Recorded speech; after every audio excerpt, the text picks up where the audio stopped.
Olá! Estamos aqui com o projeto Explorando o Espiritismo, a minha relação com o mundo, iniciando um novo mês, iniciando um novo tema.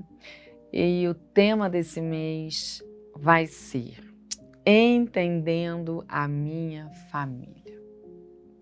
A família é a base da nossa vinda para o planeta Terra quando estamos tratando da encarnação, né? Estamos falando aqui da família consanguínea, através do pai biológico e da mãe biológica que utilizam dos seus organismos para viabilizar a chegada de um novo espírito. E a partir daí, nós fazemos parte de uma família consanguínea. No Evangelho segundo o Espiritismo, os espíritos nos esclarecem que não temos somente a família consanguínea, nós temos também o que eles chamam de família espiritual. E o que compõe a família espiritual? O amor, os laços fraternos.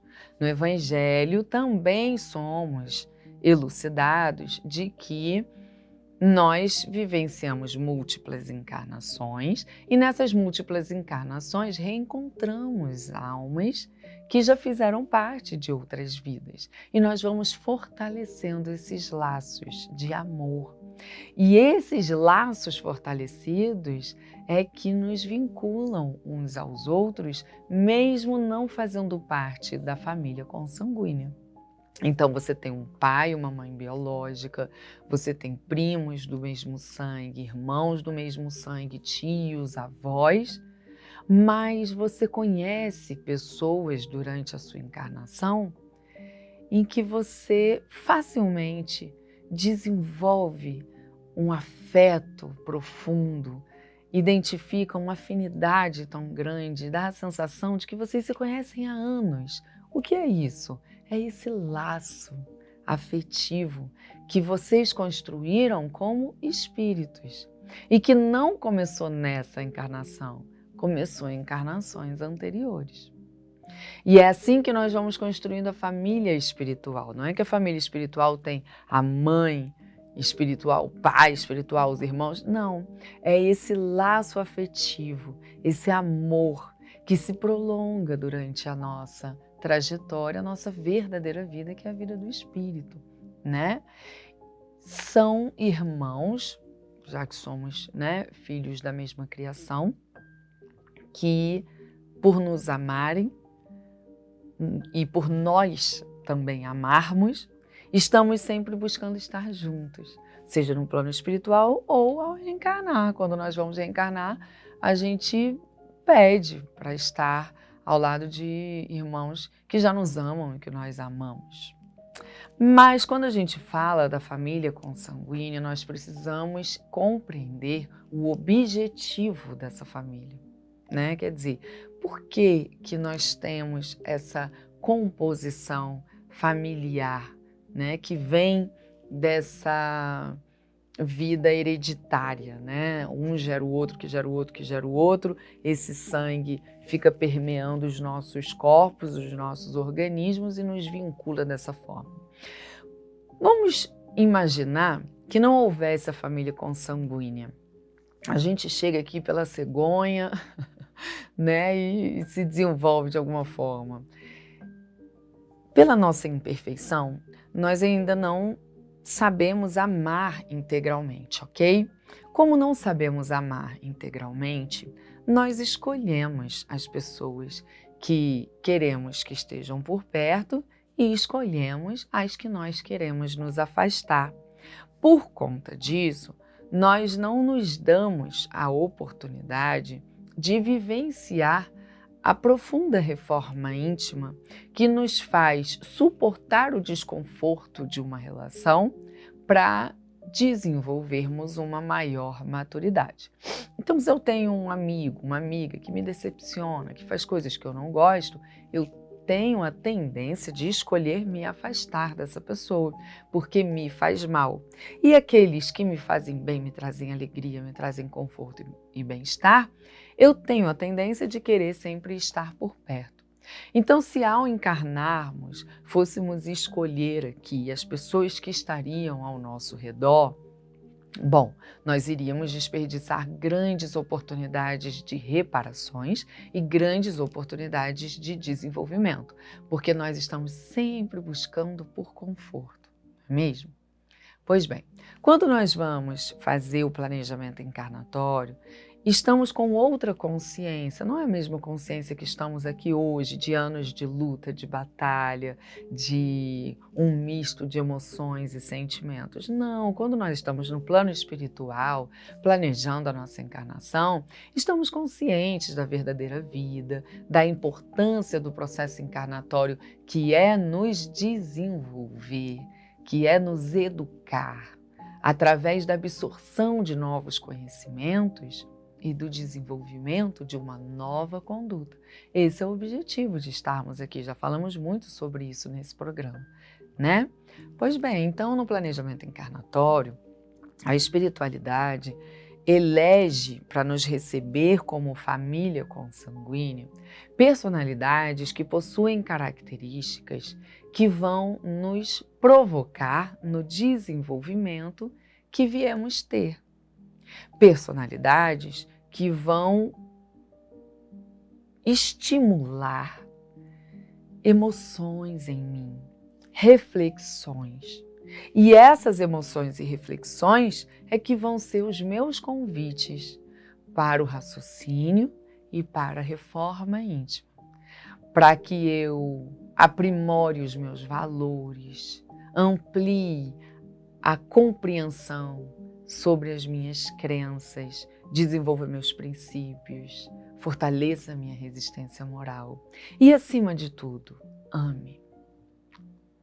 Afinal, todo o desenvolvimento que nós estamos sendo chamados para ter é justamente o desenvolvimento dessa habilidade de amar integralmente.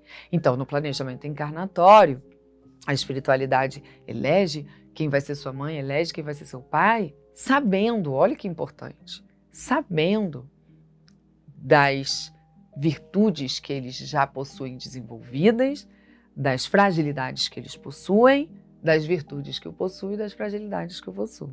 Então vamos recordar, que nós já falamos sobre isso nesse programa, quando falamos de planejamento encarnatório, que no planejamento encarnatório a espiritualidade faz uma arquitetura do contexto e do cenário que vai me receber quando eu nascer, né, quando eu encarnar, baseado no próximo passo que eu estou pronta para dar. Então, embora eu tenha muita coisa ainda para desenvolver, no planejamento encarnatório, foca-se somente no próximo passo. Porque em uma única encarnação, não é possível desenvolvermos todo o conhecimento que nos falta.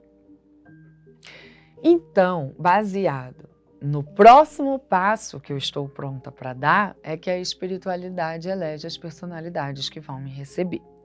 Dentre essas personalidades estão espíritos que eu já feri, que eu já causei dor em vidas anteriores.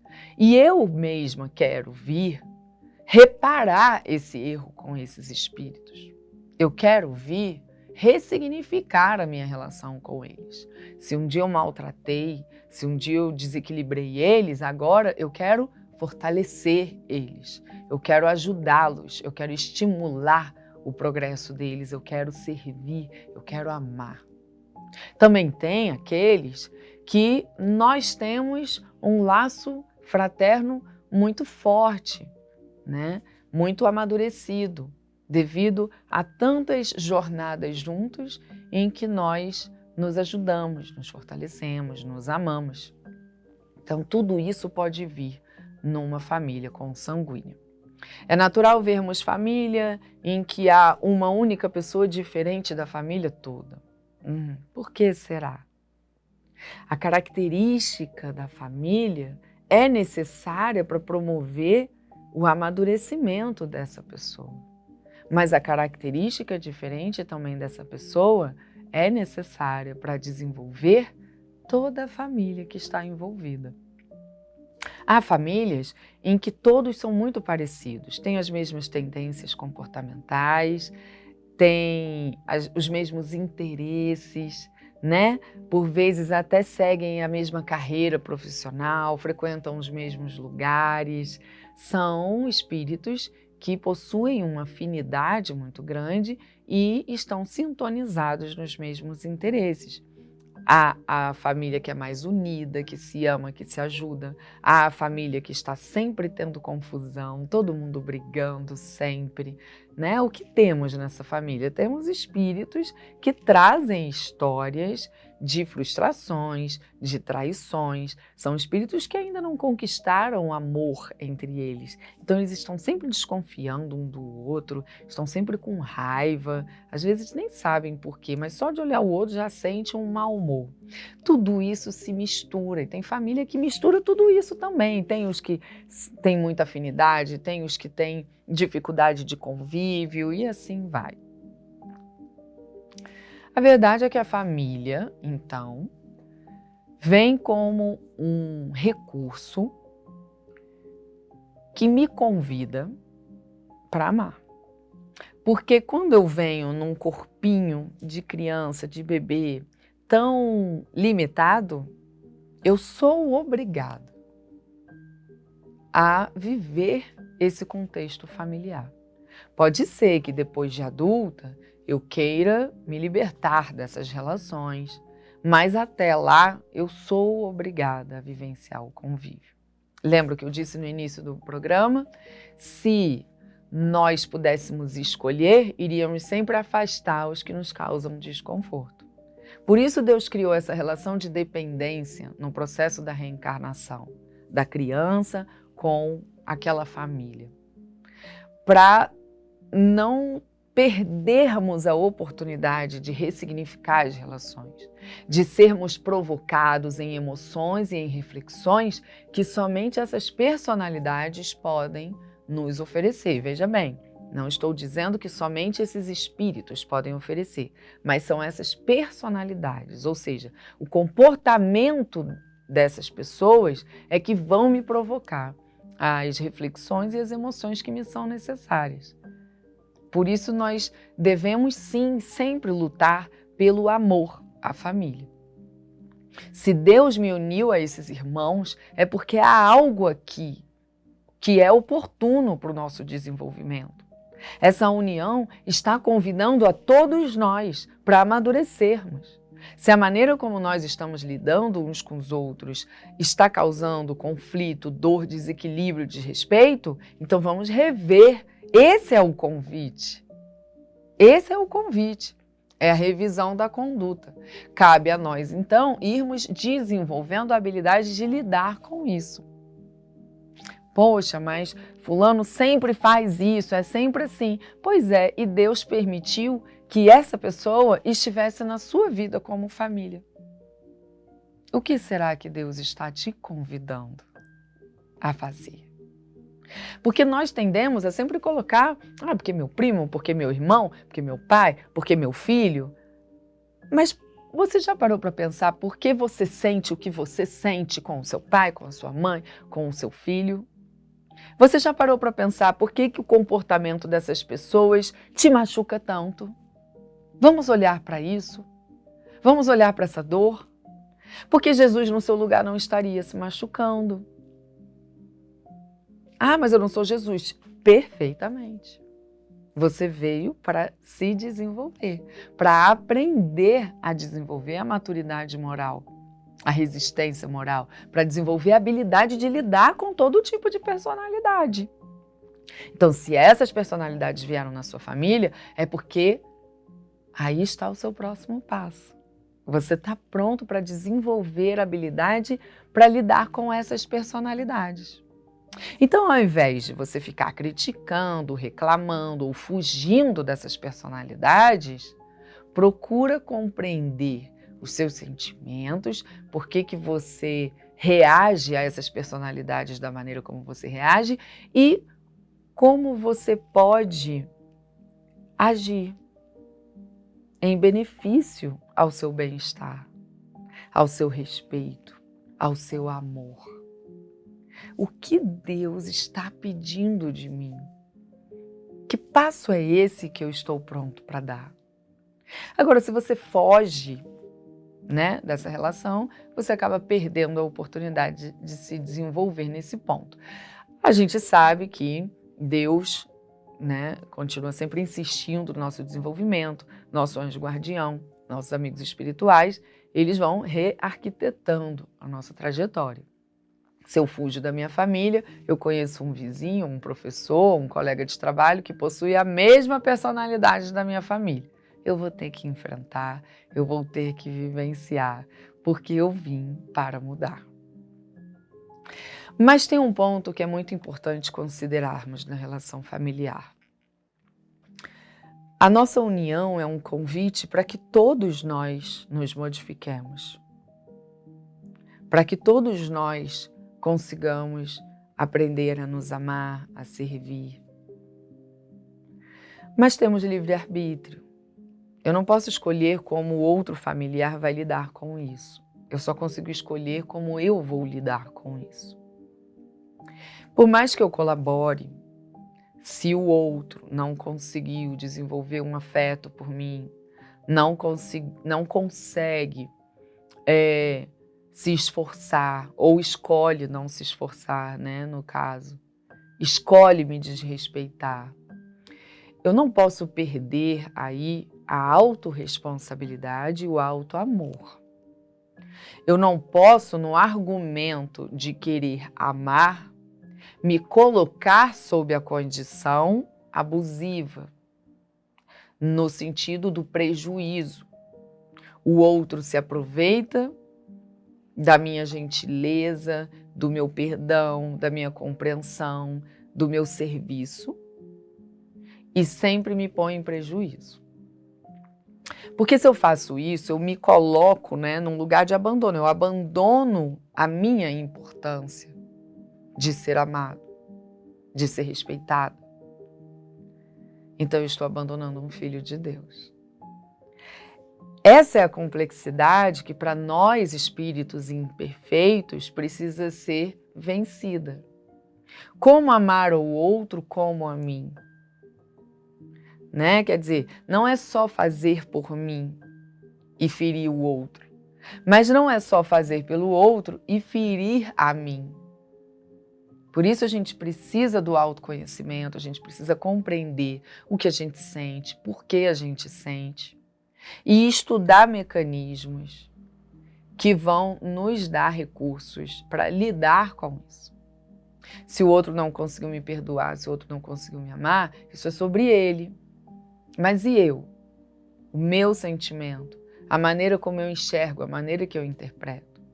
Se for necessário o afastamento por responsabilidade, né, e amor a todos, porque se você está me batendo, me prejudicando, né, abusando do que eu ofereço, é um ato de responsabilidade esse afastamento. Ok? Mas você pode se afastar xingando o outro, desejando mal do outro, reclamando do outro, falando mal dele para todo mundo, ou você pode se afastar lamentando pelo outro não ter aceitado seguir um caminho de reconstrução dessa relação e desejando que ele, sob a condução divina, se desenvolva. E dialogando com Deus sobre essa escolha como um ato de amor, porque o amor não obriga a presença. O amor liberta. E o que significa libertar? Significa aceitar. Se você não me ama, se você não me respeita, se você nos coloca numa condição animalizada de relação, é um ato de respeito eu me afastar disso, porque além de eu tirar de você a oportunidade de ficar aumentando esses compromissos, eu interrompo esse conflito que só está maltratando, não está amadurecendo. Mas eu só consigo fazer isso porque eu um dia me propus a amadurecer com essa relação. Há anos atrás eu não conseguiria fazer esse afastamento. Hoje eu já consigo fazer esse afastamento, compreende? Então você se afasta com amor, com sentimento de amor, você reza pelos seus familiares para que eles escutem a Deus, para que eles aproveitem as oportunidades de desenvolvimento que Deus dá. Entende? Hoje nós estamos só iniciando esse tema. Semana que vem nós vamos falar da relação pai-filho, mãe-filho. Aí na outra semana nós vamos falar também da relação dos padrastos na nossa vida. Vamos também falar sobre a relação de amor e ódio familiar. A ideia hoje é compreendermos que o objetivo da família é nos servir de recurso, de desenvolvimento. Nada é por acaso. A família consanguínea, tenha ela a característica que for, foi elegida pela divindade, porque é o grande recurso de desenvolvimento nosso ao próximo passo que a gente quer dar. Mas independente do que estamos vivendo como proposta educativa com a família consanguínea, nós estamos sempre interligados com a nossa família espiritual. E a gente vai explorando isso durante esse mês. Semana que vem a gente se encontra de novo, então até lá.